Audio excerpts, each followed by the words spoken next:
Greetings, everyone. I'm Mustafa Kashif, and welcome to another episode of this podcast.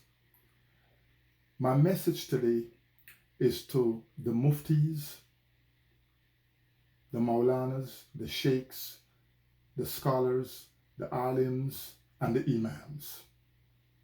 Not to those who are doing the right thing with the Muslims at large, but for those who are incorrectly holding such positions while they are not doing the job. This message is to you.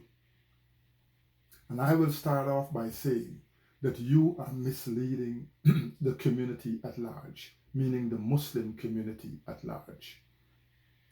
You speak negatively of the Nation of Islam. You speak negatively of the Shiite Muslims.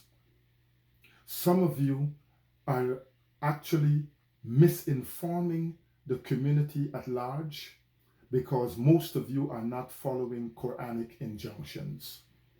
You are giving your opinions on issues that can in fact confuse the Muslims at large, and you are actually negating the Quranic injunctions. You are not following the Quranic injunctions.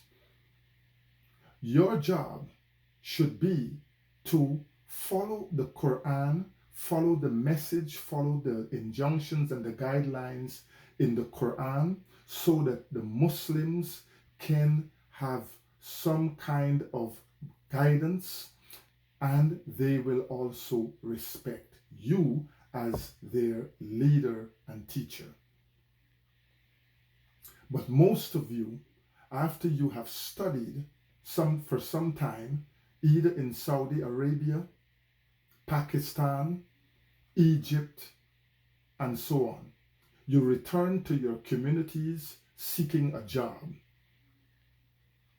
You are then hired by the agents who run the masjid. You are given a house and a car. You are indirectly being paid by the very people whom you studied with, be it Saudi Arabia, Kuwait, Egypt, etc. And therefore, your allegiance becomes to those people through the masjid that you are supposedly serving. And I say serving the masjid, but you are not serving the community at large. You are paid a handsome salary, you are given a car, you are given a house to live in, and as such, you take orders from those agents who are, in fact, running the masjid. So whatever you were told to say, whatever you were told to preach, that is exactly what you do. And I'm talking to those of you who are not worthy of the titles of the above. You speak negatively, yes, of the Nation of Islam, of which you have very little knowledge. The Nation of Islam, we knew this and we know it now, that they were a fractured Muslim movement that were there for a reason, yes, but needed some guidance. But out of that very Nation of Islam came Siraj Wahhaj, whom you, most of you, look up to. Had he not been there as Jeffrey, how would he have become Siraj Wahhaj, whom you now can appreciate? The Nation of Islam also produced, among many others, the most visible of them all, and that person being El Hajj Malik Shabazz, commonly known as Malcolm X, who is single-handedly responsible through his influence for hundreds of thousands, if not into the millions, of Muslims, especially Muslims of African descent, throughout the Americas, throughout the Caribbean, and throughout the world over. It is his influence that has brought many black people to Islam. Why? Because your efforts were not there. you nor your predecessors. And to the Shiite brothers and sisters whom you look down upon and deem as non-Muslims, first and foremost, I ask, who are you to judge them? And secondly, have you taken notice that it is the Shiite brothers, along with the Lebanese soldiers, who are standing in defense of the people, not just the Muslims, but the people of Palestine? Have you taken notice of this? While Saudi Arabia, Kuwait, Bahrain, the UAE, and other nations that surround, other Arab nations that surrounds Israel, including Iraq, they are doing absolutely nothing for their Palestinian brothers and sisters. But in some cases, according to what we are seeing and hearing, they are supporting the Zionists in their efforts to wipe out the Palestinians. And these are the Muslims whom you are looking up to. Why? Because they are your benefactors. They are the ones who provide you with the house that you live in, with the car that you drive, with the food that you eat, and everything that you own. Why? Because when you went to study Islam, you went either to Saudi Arabia, Pakistan, Egypt, Kuwait, and some of these other places to learn about Islam. And upon your return to your communities, you then made yourself available to get a job as a presiding imam of the masjid. You, when you got the job, you were told what you can say and what you cannot say, what you can do and what you cannot do. And as long as you were willing to do that, you got the house on the hill, you got the car that you can drive around in style, and you were paid and is being paid a handsome salary to keep quiet and to keep your mouth shut against issues that are affecting the Muslims at large. Issues such as COVID-19.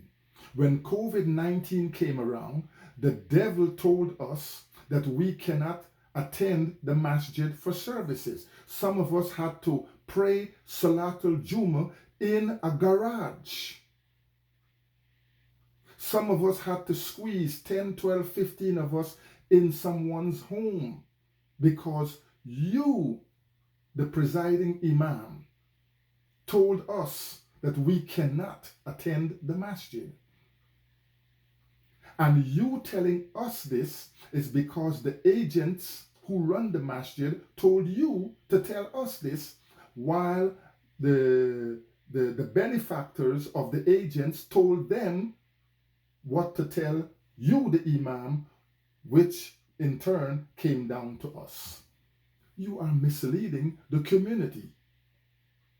And you should resign your position as an imam, a sheikh, a maulana, a scholar, a mufti, or an alim. You should resign those positions because you are not worthy of those positions that you hold. And again, I'm not talking about everyone who hold those positions. I'm talking about the ones who are just absolute sellouts. The Muslim community cannot thrive with people like yourselves there. And going back to COVID, not only did you tell the Muslims not to attend the masjid, but whenever we were allowed to attend the masjid, you then told us that we have to stand 6 feet apart and not close to each other for fear that one may transmit the disease to the other. But let us be reminded that our Prophet ﷺ told us to stand shoulder to shoulder so that the devil will not infiltrate the ranks. But no, As long as your benefactors told you what to do, you then try to tell us what to do, and we were going, all of us who did it, were going against Quranic injunctions, and we were going against that of the Sunnah of our Prophet sallallahu alaihi wasallam. You, Imam, sometimes even held COVID clinics for the devil. COVID clinics meaning that the vaccination was given out to innocent Muslims.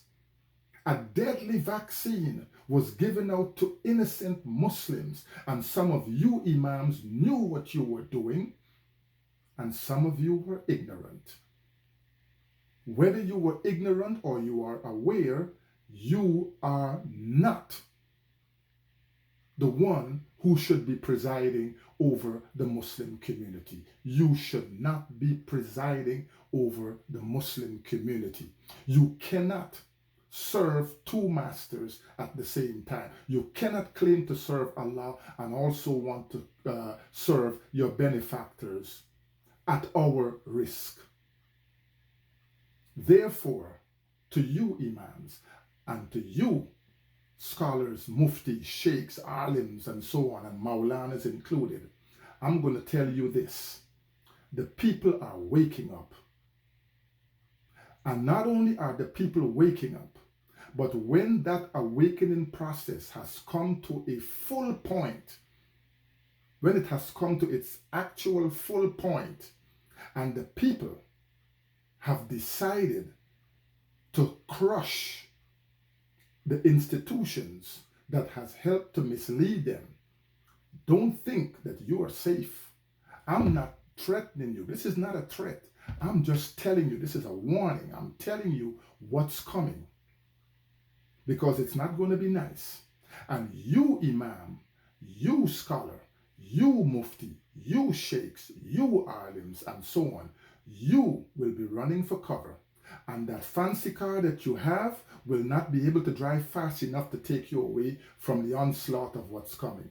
And the fancy house that you live in on top of the hill will not, serve as good enough barricade when the people start coming after you. They will come for you and your family. Because when the people have become awakened, I'm telling you, it's not going to be nice. I'm warning you, this is considered a warning. It is not a threat. And I say it again, it's not a threat.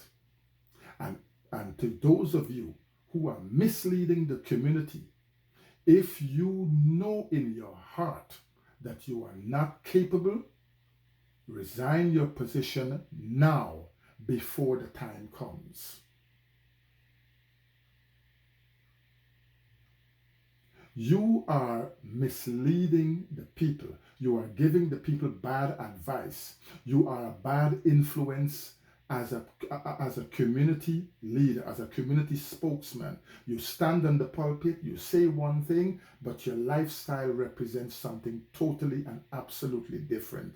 May Allah subhanahu wa ta'ala help the Muslims at large, and may Allah subhanahu wa ta'ala put it in the hearts of these so-called leaders that they remove themselves before further danger should come and further harm should come to anyone.